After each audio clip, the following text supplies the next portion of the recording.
Good day po everyone. Welcome sa continuation ng ating Bible reading. Babasahin po natin ang scripture from Psalms 130. Okay, at yung Matthew chapter 27 verse 57 to 66. So umpisahan po natin sa Salmo 130. Sabi po dito, Panginoon, sa labis kong paghihirap ako'y tumatawag sa inyo. Digin niyo po ang aking pagsusumamo. Kung inililista nyo ang aming mga kasalanan, sino kaya sa amin ang matitira sa inyong presensya? Ngunit pinapatawad nyo kami upang matuto kaming gumalang sa inyo. Panginoon, ako'y naghihintay sa inyo at umaasa sa inyong mga salita. Naghihintay ako sa inyo higit pa sa tagabantay na naghihintay na dumating ang umaga. Mga taga-Israel, magtiwala kayo sa Panginoon dahil siya'y mapagmahal at laging handang magligtas. Siya ang magliligtas sa inyo sa lahat ng inyong mga kasalanan. Matthew chapter 27 verse 57 to 66, basahin po natin. Pagsapit ng dilim, dumating si Jose, isang mayamang taga-Arimatea na tagasunod din ni Jesus. Hiningi niya kay Pilato ang bangkay ni Jesus, kaya't iniutos ni Pilato na ibigay ito kay Jose. Nang makuha na ang bangkay, binalutan niya ito ng malinis na tela ng lino. Inilagay niya ito sa kanyang bagong libingan na ipinauka niya sa bato. Pagkatapos, iginulong niya sa pintuan ng isang malaking batong panakip at saka umalis. Naroon sina Maria Magdalena at isa pang Maria na nakaupo sa tapat ng libingan. Kinabukasan, pagkatapos ng araw ng paghahanda, sama-samang nagpunta kay Pilato ang mga punong pari at mga pariseyo.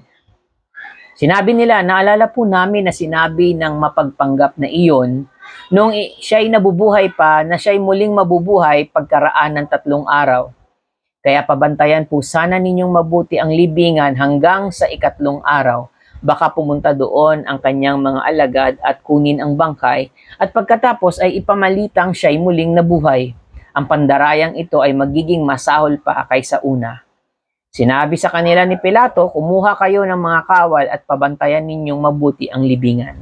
Kaya pumunta nga sila roon at tiniyak na hindi mabubuksan ang libingan, nilagyan ng tatak ang batong panakip sa libingan at pinabantayan ito sa kawal. Alam niyo po, makikita niyo po rito sa kwentong ito, para bang nagwagi ang kaaway, para bang sinigurado ng kaaway na siya ay magtatagumpay. Kaya naman, yung sa kamatayan po ni Jesus, marami pong mga disipulo na talagang umalis. Sila ay kumaripas ng takbo nung siya po ay hinuli at during doon sa kamatayan niya sa krus ng Kalbaryo, yung kanyang ina na si Maria at yung ibang babae ang naroroon lamang at yung isang disipulo niya na si Juan ang naroroon at wala yung iba. Dahil nga sa takot nila na sila ay maaresto or kung ano man ang gawin sa kanila.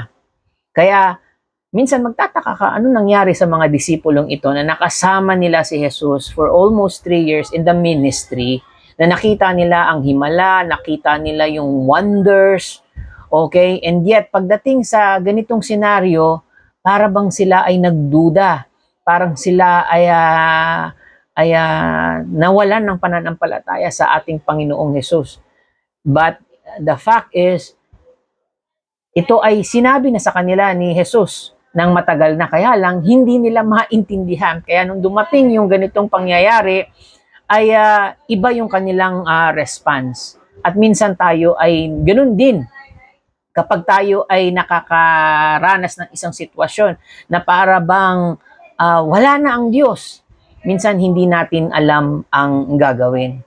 Kaya nga minsan sa tradisyon po natin, tayo lalo-lalo na tayong mga Pilipino, may mga superstitious beliefs po tayo during in the death of our Christ Jesus na sineselebrate natin during the Holy Week, especially sa Friday and Saturday.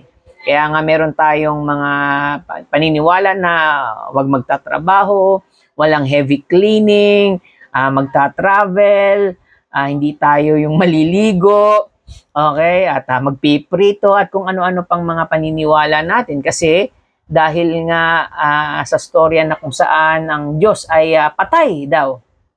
Okay? Na ang Diyos daw ay walang kapangyarihan at malakas daw ang kapangyarihan ng mga espiritu. Okay? So, yun yung karaniwan na paniniwala ng mga Pilipino. Okay? Pero sa totoo lang ay minsan nakita ko to sa isang ospital na during the Holy Week, minsan naawa ko sa mga doktor na imbis na sila ay nagre-reflect din, nagninilay-nilay, ay may mga taong dinadala doon sa ospital para gamutin nila dahil na aksidente. Okay? So, I think that's one of the practical ways kung bakit sa paniniwala na yun na tayo ay dapat nagninilay-nilay, ay pumirmi lang tayo sa bahay at mag-reflect tayo doon sa kadakilaan ng pag-ibig ng ating Diyos.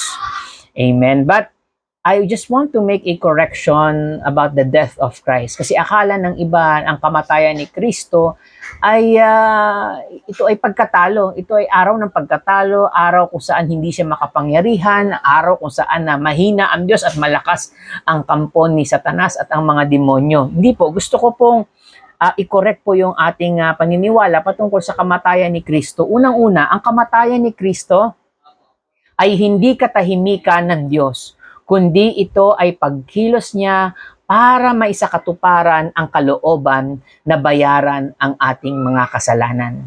Sabi nga sa 1 Peter chapter 3 verse 18, sapagkat si Kristo na walang kasalanan ay namatay ng minsan para sa inyo na mga makasalanan. Tayo po yun, upang iharap kayo sa Diyos.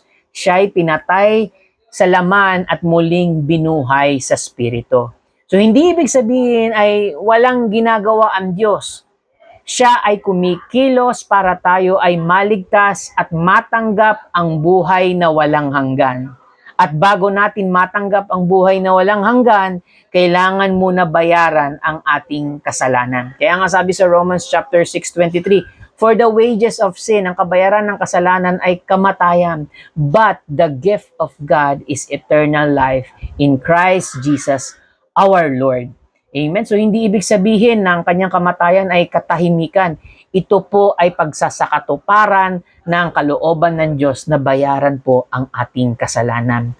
Pangalawa, ang kamatayan ni Kristo ay hindi pagkatalo, kundi katagumpayan laban kay Satanas at mga kaaway ng mga demonyo. Okay, sabi nga sa Colossians chapter 2 verse 15, sa pamamagitan ng kanyang kamatayan sa krus, nilupig niya ang mga pinuno at kapangyarihan ng sanlibutan. Ang mga ito'y parang mga bihag na kanyang ipinarada sa madla bilang katunayan na kanyang pagtatagumpay.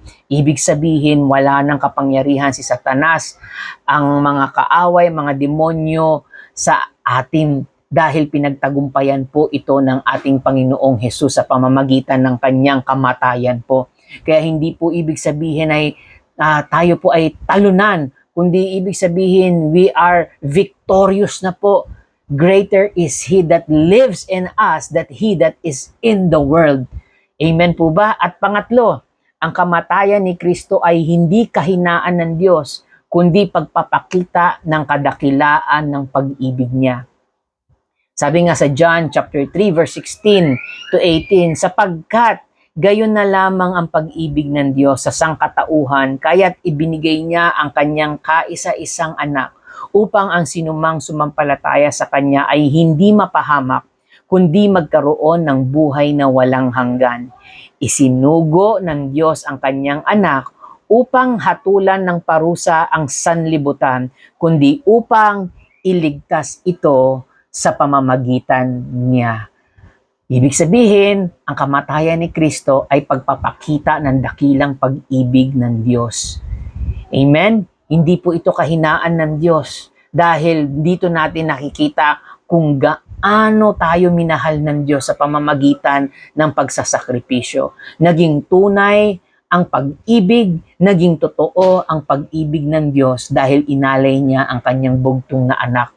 At yun ang gusto ni Kristo na makita sa buhay natin, na ibigin natin ang mga tao na nasa mundo, lalong-lalo na yung mga taong hindi pa nakakakilala sa Diyos dahil mas kailangan nila na makilala ang ating Panginoong Hesus, at magagawa lang natin ito kagaya ng ginawa ng ating Panginoong Hesus na inibig niya ang mga tao, ang mga disipulo sa pag-aalay ng kanyang buhay. Ganun din tayo, kapatid. Iproklama natin, sabihin natin ang mabuting balita. Ito ay magandang balita, mabuting balita para sa lahat. Ang kamatayan ni Kristo ay hindi katahimikan, hindi ito pagkatalo, hindi ito kahinaan ng Diyos. Amen. Ito ang totoong kamatayan ng ating Panginoong Hesus, na siya ay nagtagumpay, na siya ay sinakatuparan niya ang kalooban ng Diyos, at higit sa lahat, pinakita niya yung kadakilaan ng kanyang pag-ibig. Amen. So tayo po ay manalangin. Dakila naming Ama, maraming salamat sa pag-ibig mo. Dahil inaalala namin, Panginoon, ang ginawa mo para sa amin. Matupad ang kalooban mo na kami ay maligtas sa pamamagitan ng pagbayad ng aming mga kasalanan, na ibinigay mo ang bugtong na anak, ang aming Panginoong Hesus, para pagbayaran ng aming kasalanan. Lord, maraming salamat dahil pinatawad mo kami sa lahat ng aming mga kasalanan. And we become righteous in your sight, O God. Maraming salamat, Panginoon, dahil sa mga maniniwala, mananampalataya at lalakad, Panginoon, sa iyong prinsipyo. Lord, maraming salamat. Sila ay magkakaroon ng buhay na walang hanggan. Maraming salamat sa biyayang ito, Panginoon. Hindi namin kayang gawin sa mga sarili namin ito, kundi ikaw lamang ang may kakayanan. Ikaw lamang ang siyang tanging may kakayahan upang ibigay ang magandang regalong ito para sa amin. Maraming salamat sa dakila mong pag-ibig. Maraming salamat, Panginoon, sa iyong biyaya at pagpapala para sa amin. Ito ang aming dalangin sa pangalan ni Jesus. Amen and amen.